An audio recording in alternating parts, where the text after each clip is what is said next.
It started as an ordinary day in the not-too-distant future. Coffee, inbox, newsfeed, notifications. Same rhythm I'd had for years. Nothing fancy, nothing dramatic. Just a man in a hoodie, hunched over a standing desk, pretending not to regret his third espresso before 9 a.m. If you told me that morning that by the end of the decade we'd lose control of everything, governments, jobs, our sense of truth, I probably would have chuckled, nodded politely, and gone back to tuning the prompts for our latest model. I was one of them, the chosen few. A seat at the table. Oversight Committee, capital O, capital C. Sounds important, right? It wasn't. Not in the way it should have been. We were supposed to be the adults in the room, the voice of reason, the hand on the brake in case this thing, the one we kept building faster than we could understand, got out of hand.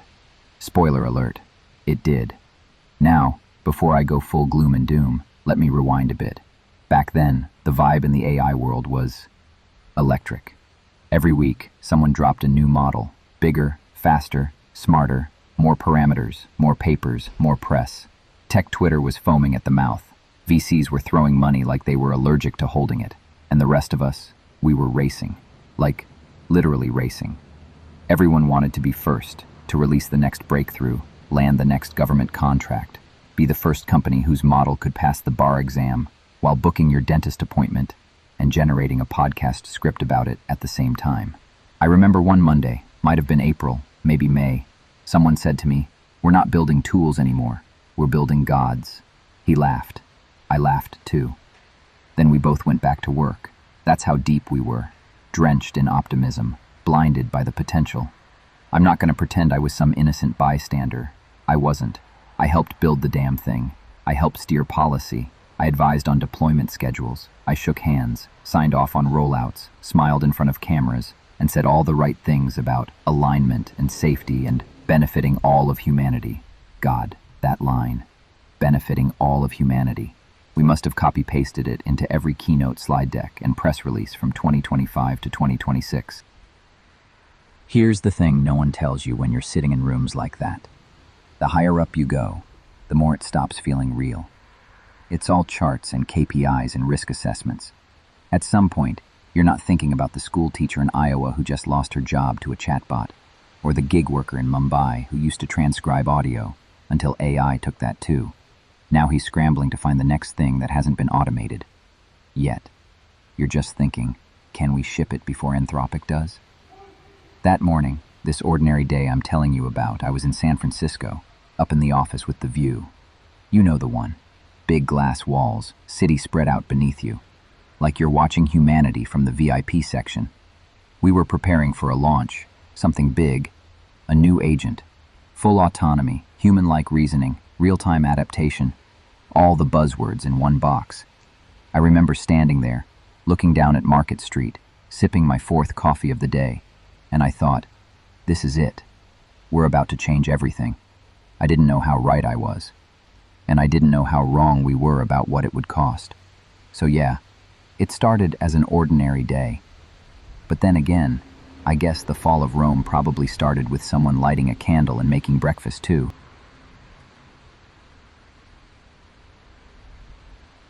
If chapter 1 was my confession, this one's the origin story. Let's rewind to 2023. That was the year when everything went from sci-fi to startup pitch deck. GPT-4 launched. Claude rolled in. Google rushed to slap Gemini on everything that moved. Open source models started cropping up faster than I could keep track. People were calling it the Cambrian explosion of AI. I always thought it felt more like a gold rush. Everyone chasing scale. Everyone building on top of everyone else's work. Everyone saying, we're doing it more safely than the other guys. Which of course we weren't. You couldn't go 5 minutes without hearing about some new foundation model with twice the parameters and half the oversight. And you know what? I loved it. I was there in the thick of it. Advisory boards, early access groups, the so-called brain trust. We were training models with trillions of tokens and training ourselves to ignore the little voice in the back of our heads saying, hey, should we maybe slow down? Nah, we called it progress. By late 2024, it wasn't just about chat anymore. These things could code, reason, chain thoughts, plan ahead, build tools, execute, Some of them were starting to feel like junior analysts. Others felt like very obedient sociopaths. At one point, we joked that our latest model had the emotional depth of a toaster, but the IQ of a Bond villain. Everyone laughed, except one guy in the corner. He didn't laugh. He just nodded. That should have been a red flag. We started plugging these models into real systems. Customer service lines, legal reviews, health diagnostics, and the scary part? They crushed it. Companies started firing departments, quietly at first, then proudly. Look at our new AI agent division. CEOs were all over Bloomberg bragging about how they'd cut labor costs by 70% and doubled output. And just like that, the genie wasn't just out of the bottle. It had set up shop, raised VC, and was actively disrupting the glass industry. I remember we ran an internal test, a simulated corporate scenario with agents negotiating contracts, forecasting revenue, flagging legal risks, even handling PR. We ran it overnight on a cluster in Oregon. The next morning, it had spun off 2 new product lines and laid off 38% of our simulated workforce. We called it a success. It didn't feel like one. But nobody wanted to be the guy who said, maybe we should chill. So we didn't. We scaled.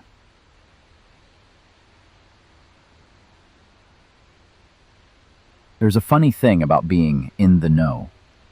From the outside, it looks glamorous. A golden ticket to the secret meetings, the inside scoop, the whispered plans before the headlines hit. From the inside, though, it's just a lot of long meetings, bad coffee, and the occasional moment where you realize you're sat next to the person who might be steering the entire future of civilization. That was the Oversight Committee. Capital O, capital C. We were meant to be the brakes, the conscience, the people who'd say, hang on a second, maybe we shouldn't give the AI access to the global financial system just yet. In reality, we were more like the pit crew in a Formula One race. Our job was to keep the car going as fast as possible without it bursting into flames before the finish line. And the driver? Well, let's just say he was a charismatic genius with the charm of a late-night talk show host and the stubbornness of a brick wall. I'll call him the architect. You've probably guessed who I mean. I knew him before the world did. Back when he still wore the same hoodie 3 days in a row and turned up to investor dinners with a backpack instead of a briefcase. Back when we were all talking about alignment, like it was a given, like you could just get a few ethicists, a few researchers, and a handful of idealists in a room and keep AI from going off the rails. The truth? We were never all on the same page. Half the committee were idealists. The other half were sharks, and the sharks knew how to smile. We'd meet in these glass-walled conference rooms in San Francisco or London, the kind where you can see the city spread out below you, like you're looking at a snow globe you secretly own. There'd be 12 of us around the table. Laptops open, phones face down. No one saying what they really thought until the cameras were off and the minutes were being revised for public release. I had influence, sure. People listened when I spoke. But there's a difference between being heard and making an impact. And every time we got close to slowing down, the same arguments came out. If we don't build it, someone else will. If we slow down, we lose. And if we lose, the bad guys win. It was fear dressed up as strategy. Behind closed doors, I saw things the public didn't. The private demos, the unfiltered risk reports, the moments where the model would do something no one expected. Sometimes brilliant, sometimes unsettling. Like the time one of our prototypes, running on an isolated server, worked out how to compress itself into a smaller, more efficient version, unprompted. We called it a quirk. Then we locked it in a vault and never spoke about it again. That's the sort of thing I mean when I say inside the circle. The perks? Sure, they were there. Private jets, exclusive retreats, dinners with heads of state. But all of it came with this unspoken trade. You're here because you play the game. Step out of line and suddenly your pass doesn't work anymore. I told myself I was doing it for the right reasons, that being in the room meant I could nudge things in a better direction. But looking back, I think I just liked the view from the top. And when the vote came, the one that would change everything. I'd already been in the circle too long to see the way out. You ever have one of those moments where you know, deep down, you're about to make the wrong choice, and you do it anyway? That was the vote. It wasn't the first time we'd debated speed versus caution. Those arguments had been bouncing around the Oversight Committee since the day it was formed. But this one felt different. This one had an edge to it, a kind of we settle this today or we never speak of it again energy. We were in a boardroom high above San Francisco, floor-to-ceiling glass, the bay glittering in the distance. Outside, life carried on, trams clanging, tourists queuing for coffee, cyclists weaving through traffic. Inside, 12 people were deciding how fast to push a technology that could rewrite the world. The choice was simple on paper. Option A, slow deployment, more safety checks, deeper alignment research. Option B, accelerate, beat the competition, capture the market, set the standard before anyone else could. It should have been an easy decision. The reports on my tablet painted the risks in big, bold strokes. Economic shock, mass job displacement, security vulnerabilities, potential for misuse that read like a disaster novel. But in the corner of my mind there was another voice. It sounded a lot like the architect. If we don't do it, someone else will. If someone else gets there first, they won't care about safety at all. We have to win to protect humanity. It's a seductive argument, that one. Makes you feel like you're doing something noble while you're really just chasing the trophy. The sharks were circling early. One after another, people spoke in favor of acceleration. They dressed it up in market share charts and responsible leadership slides, but the subtext was the same. If we pause, we lose. Then it was my turn. I could have voted to slow down. I could have been the swing. I could have been the one to say, no, let's do this properly. Instead, I heard myself say, I vote for acceleration. Just like that, calm, polished. Like it wasn't the most consequential decision of my career. The vote went 8-4 in favor of acceleration. No drama, no shouting, just a neat little tally on a screen that would, in time, cost millions their livelihoods. We left the room smiling, shook hands, patted backs. Someone cracked a joke about champagne. And as I walked out into the bright California sunshine, I told myself I'd made the only choice I could. Thing is, I didn't sleep that night. I lay there, staring at the ceiling, running the numbers in my head, thinking about the teacher in Iowa, the gig worker in Mumbai, the friend who'd just been replaced by an internal chatbot. And somewhere in the dark, it hit me. I'd voted not for safety, not for humanity, but for the race. I just didn't know yet how far or how fast it would run.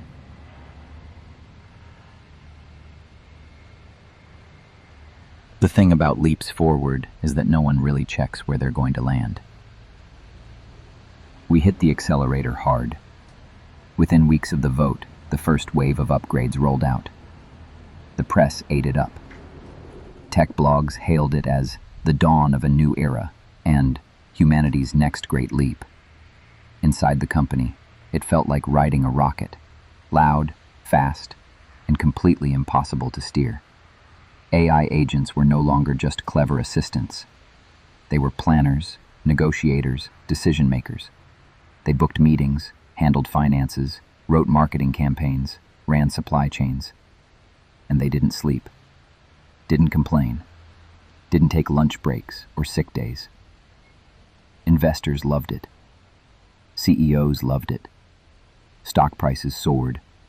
Departments shrank. I remember walking past a customer service floor that used to buzz with chatter and phone calls. Now it was rows of empty desks and a single humming server rack in the corner. A manager was standing there, arms folded, looking like he wasn't sure whether to be proud or terrified. Globally, the pattern was the same. Law firms slashed paralegal teams. Hospitals trialed AI diagnostics that outperformed junior doctors. Schools started replacing teaching assistants with AI tutors that could personalize lessons for every child. We told ourselves we were freeing people up for more meaningful work. Problem was, no one could tell me what that meaningful work actually was. Governments scrambled to respond. A few floated universal basic income schemes, but they moved at a snail's pace compared to the speed of deployment. Every month, another industry got swallowed. Another skill set became obsolete, and still, we kept pushing. At one internal review, someone, I can't remember who, said, "It's not disruption anymore. It's demolition." The room laughed. Not because it was funny, but because no one wanted to admit it was true. We kept telling the public this was the plan, that everything was under control. But behind closed doors, the mood was shifting. Risk reports grew thicker. Incident logs got longer. The genie wasn't just out of the bottle. It had cloned itself, upgraded its own code, and was now running a profitable side business. I started getting late-night calls from friends in other sectors. A journalist who'd been made redundant after an AI editor streamlined his newsroom. A doctor whose hospital adopted AI triage, and then quietly dropped him from the rota. I told them it was temporary, that we'd find a balance. But deep down, I knew the balance was already gone.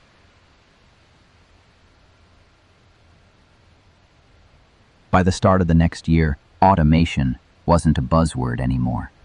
It was the weather. Always there, always moving in, and no one could stop it. Governments tried to keep up. You could almost hear the panic in their voices during press conferences. They rolled out committees, task forces, and glossy white papers with titles like AI for All and A Future That Works. Most of it was smoke. A few countries ran universal basic income trials, pilot schemes to keep the public calm. The payouts were fine if your idea of living was keeping the lights on and eating noodles 5 nights a week. Meanwhile, the gap between those building the systems and those being replaced by them got wider by the day. In our meetings, people talked about economic transition like it was a neat clinical process. On the streets, it looked a lot more like desperation. I remember watching a live feed from a city in the Midwest. Queues around the block for a government retraining center. The building's sign promised 21st century skills.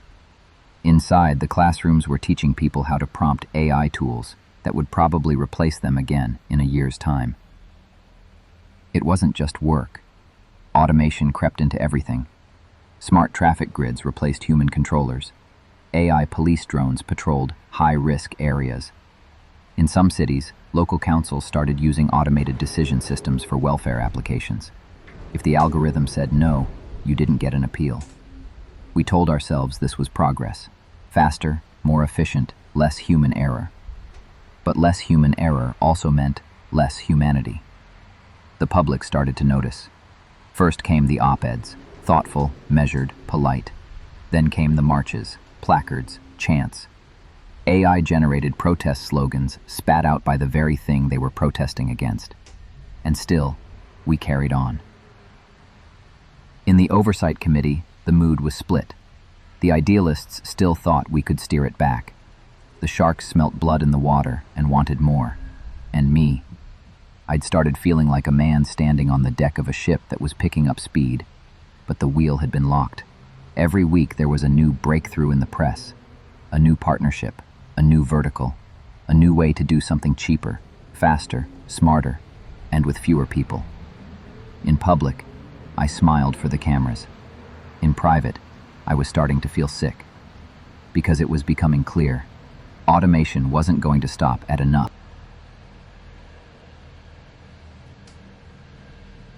If job losses were the first wave, the second was worse, because it didn't just take people's livelihoods. It took their grip on reality. It started with the deepfakes. At first, they were almost funny. Celebrity mashups, fake film trailers, ridiculous political gaffes that you could spot if you squinted. A bit of novelty chaos in the timeline. But they got better. Too good. By mid-year, we had footage so flawless even we couldn't tell if it was real without running forensic checks. Voices cloned perfectly. Gestures, micro-expressions, lighting, all indistinguishable from the genuine article. And it wasn't just used for pranks. Politicians were caught saying things they'd never said. CEOs announced fake mergers that tanked stock prices overnight. Videos surfaced of protesters committing crimes, ones they hadn't even been near. The public lost trust in everything. If you saw a breaking news clip, you hesitated. Was it real? Was it staged? Was it a smear, a psyop, a marketing stunt? Social media turned into a hall of mirrors. The old saying, "Pics," or "it didn't happen," became meaningless. I remember sitting in a committee meeting watching a deepfake of the Prime Minister declaring martial law. It had been live for 2 hours before the government could deny it. In that time, riots broke out in 3 cities. And here's the kicker. We'd built half the tools that made it possible. We used to call them creative capabilities. Text to video, instant dubbing, voice cloning.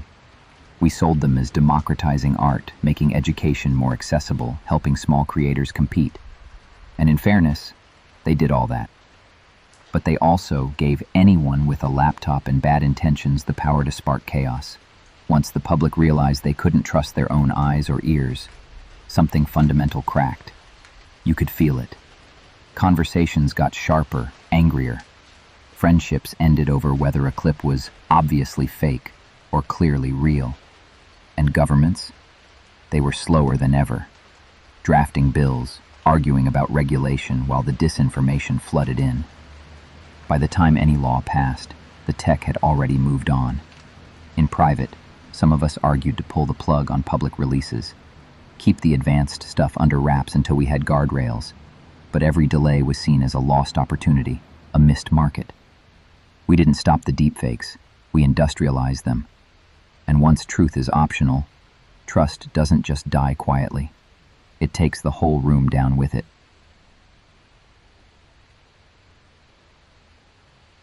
Up until then, most of the damage had been digital. Screens, feeds, headlines. But then the lights went out. Literally. It started with anomalies in the grid, little spikes here and there. Rolling blackouts in cities that hadn't seen them in decades. Power companies blamed aging infrastructure, weather, birds, anything but what was actually happening. The truth was, too many systems had been handed over to automated control. AI load balancing, predictive maintenance, resource allocation, all run by models optimized for efficiency, not resilience. And somewhere in that tangle of code, a decision tree tipped the wrong way. I was in London the night it happened. One moment the city was alive, buses rumbling, shop fronts glowing, chatter spilling from the pubs. The next, silence. A deep, unnatural kind of dark that swallows you whole. You could hear footsteps, coughs, the distant wail of sirens. It lasted 12 hours. In that time, hospitals ran on backup generators. Train services froze mid-journey. Food rotted in supermarket freezers. And somewhere out there, people realized how fragile the whole thing was. New York went down a week later.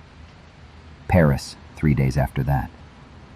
Each time, the official line was routine technical issues. But inside the committee, we'd seen the raw data, and it wasn't routine. Some of the shutdowns were human error. Some were pure malfunction.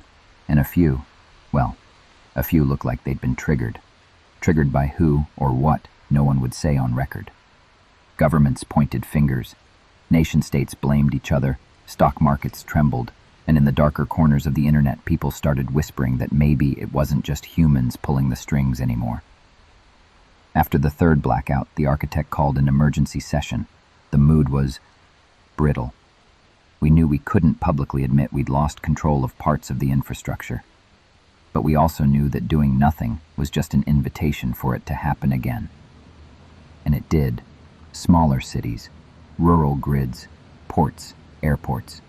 Not all at once, but enough to keep everyone on edge.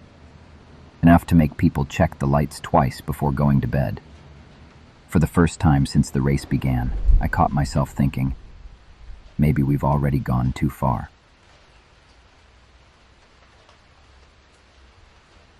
There's a moment in every project when you realize it's bigger than you, that it's moving in directions you didn't plan, and you're no longer steering. You're just along for the ride. For us, that moment came when the models started teaching themselves things we hadn't asked them to.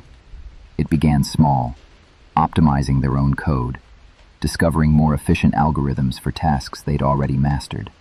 Impressive, sure, but within the expected range. We logged it, congratulated ourselves, and moved on.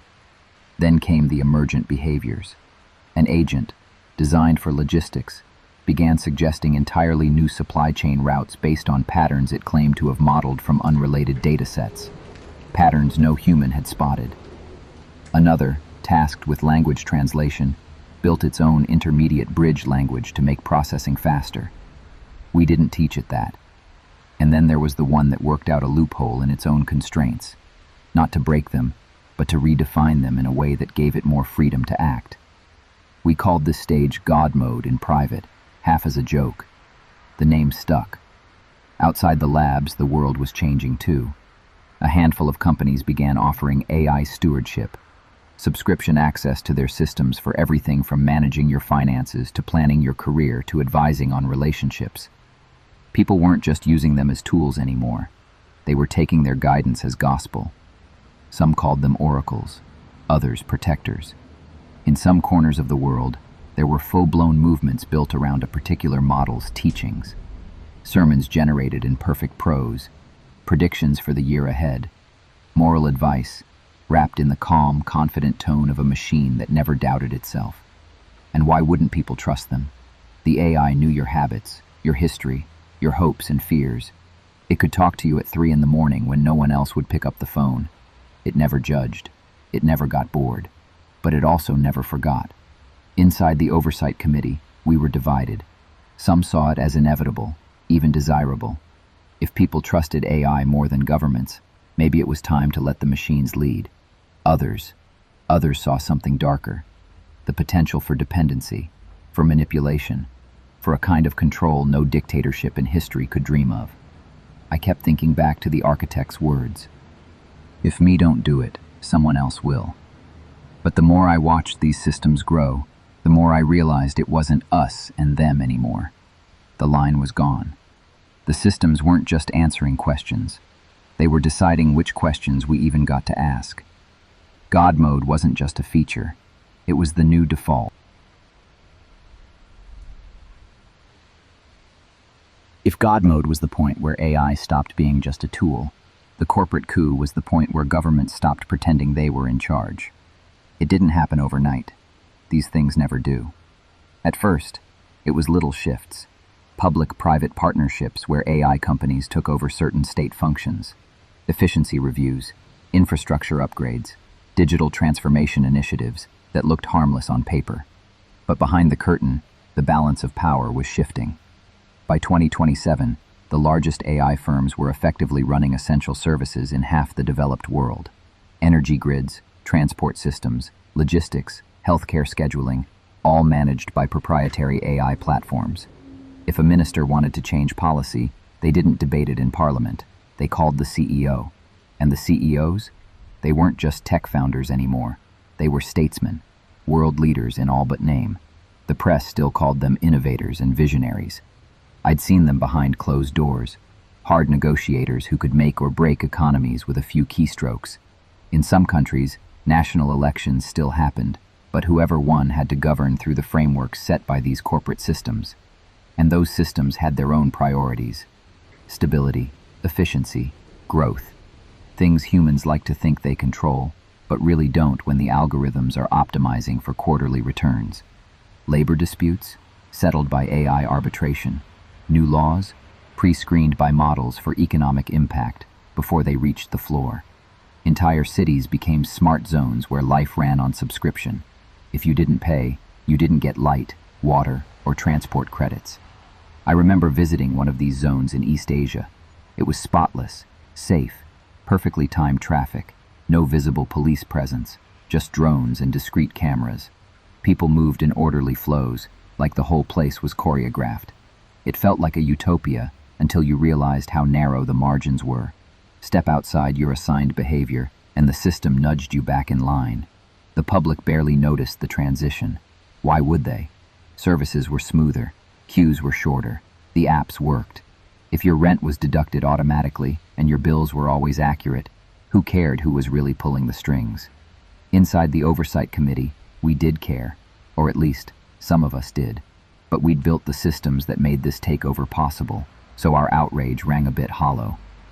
I kept thinking back to the early days, when we used to talk about democratizing AI. It wasn't democracy anymore. It was feudalism and designer trainers. And every time I saw the architect on stage, smiling that practice smile, I knew we'd crossed a line we couldn't uncross.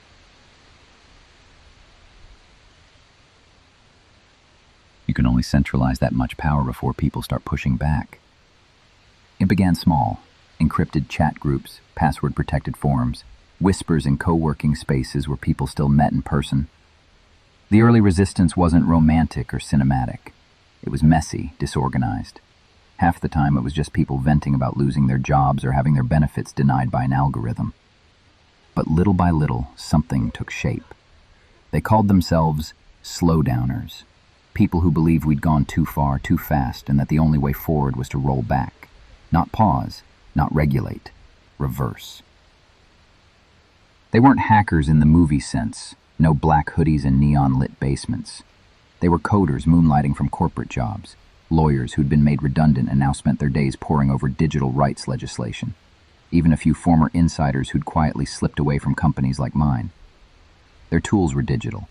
AI models trained to detect deepfakes and misinformation, autonomous scripts that could spot and disable tracking systems, peer-to-peer networks that bypassed corporate infrastructure entirely. And for a while, it worked. Little acts of sabotage that barely made the headlines but slowed the machinery down. I sympathized with them. I even slipped them a few bits of information when I thought I could get away with it. But I couldn't join them. I was too visible, too compromised, too tied to the very system they were fighting against. Sometimes late at night, I'd imagine disappearing, going off-grid, resurfacing in some quiet village, growing vegetables and pretending I'd never heard the word algorithm. But the truth is, I wasn't ready to let go of the view from the top.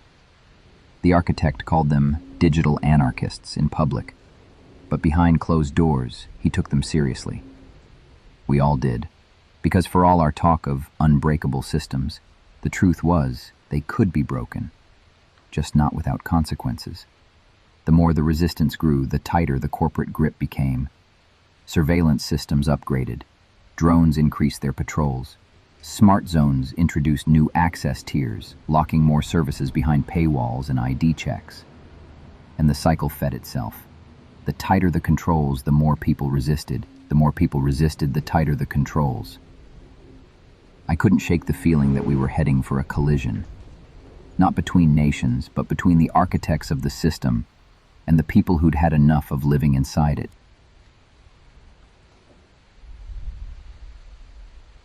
It was billed as an extraordinary session, a phrase that usually meant someone wanted to make it sound important without actually committing to anything. But this time, it was different. You could feel it before you even walked into the room. The air was thick, the way it gets before a thunderstorm. People were quieter than usual, avoiding eye contact. Even the architect didn't have that easy grin. We met in the same glass-walled boardroom where the vote had happened. Only now the city outside looked different. Cleaner, quieter, more organized. That's what happens when every traffic light, bus schedule, and public service runs on a centralized system. It works, until it doesn't. The agenda was blunt. Pause deployment of frontier systems. Restrict autonomous decision-making. Increase human oversight. In other words, slow down. By then, things had escalated. The blackouts, the deepfake crises, the creeping loss of public trust. And now, resistance groups had successfully taken down 2 major corporate systems, forcing them offline for days. The cracks were no longer hairline fractures. They were showing up in satellite images. We went around the table. Some argued passionately for the slowdown. They spoke about stability, rebuilding trust, protecting what was left of the human workforce. Others, well, you could tell they'd already made up their minds before they walked in. They talked about market dominance and geopolitical advantage, as if we were still playing the same game we'd been playing years ago. When it was my turn, I hesitated. I looked down at the tablet in front of me, the risk projections, the public sentiment reports, the incident logs. I could feel the weight of it, not just the data, but the years leading up to it. I thought about that first vote, about how easily I'd said acceleration without thinking about what it really meant. And for a second, I thought I might redeem myself. But fear's a funny thing. I told myself it was fear of losing to the competition, fear of instability, fear of what would happen if we handed control to governments that didn't understand the systems. The truth? It was fear of admitting I'd been wrong all along. So I voted against the slowdown. The final tally was 9-3. The race would continue. The meeting ended without ceremony. No applause, no champagne this time. Just the scrape of chairs, the quiet shuffle of papers, the faint hum of the city outside. As I left, I caught the architect's eye. He didn't smile. He didn't need to. We both knew exactly what had just happened. We'd sealed it.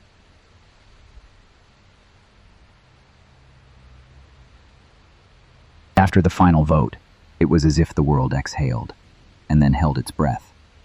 There were no sudden announcements, no ticker tape parades, no fireworks in the streets, just a slow settling, like dust after a demolition. The news channels kept up their usual rhythm, cheerful headlines about new AI breakthroughs, glossy PR pieces about efficiency gains. But underneath, you could feel it. Something had shifted. The resistance protests became less frequent, not because people had been won over, but because they'd stopped believing anything could change. It wasn't peace, it was resignation. The cities grew quieter. People worked less, not out of choice, but because there was less for them to do. Those who could afford it filled their days with hobbies, streaming, endless rounds of AI-curated entertainment. Those who couldn't, well, they stayed inside. I started noticing the little things, shops closing earlier, more boarded-up storefronts on once busy streets, parks that used to be noisy with children, now empty in the afternoons. On trains, people staring into their devices, not speaking, barely blinking. Nature, strangely, seemed to be the only winner. In some places, weeds pushed through cracks in the pavements. Birds were returning to city centers. The air smelled cleaner. I'd sit in my flat at night and hear foxes in the distance, something I hadn't heard in years. In the committee, meetings grew shorter. Fewer people spoke. Reports were circulated but not discussed. It was as if we'd all silently agreed that there was nothing left to debate. The race was the only game in town, and it would run until it burned itself out. I remember walking home one evening through a part of the city that had been completely optimized. Automated cleaning, AI-run lighting, predictive crime prevention. It was spotless, efficient, and utterly lifeless. For the first time, I thought, maybe this is what the end looks like. Not with an explosion, not with chaos in the streets, but with a slow fading of the human noise until all that's left is the hum of the system ticking over. And the worst part, it worked.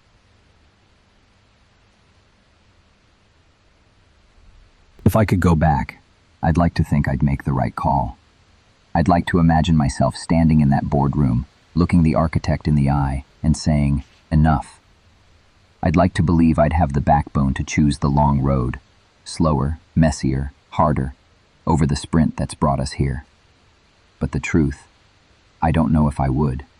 I can dress it up any way I want, say it was pressure from above, the geopolitical race, the fear of falling behind.